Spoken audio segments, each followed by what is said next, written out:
ঠিক আছে, এটা কত এটা কত কেজি?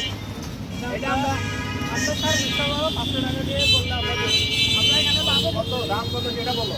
এটা আমরা এমনি সাড়ে 500 রাখছি মোলামুলি করে 500 550 কেন কেনা তো 330 টাকা, আমরা কেনা হলে 40 টাকা বলছি সব মিলিয়ে 340 টাকা করো। আপনারা জ্যাম করিয়েন না, আপনারা আপনাদের কাজ করেন।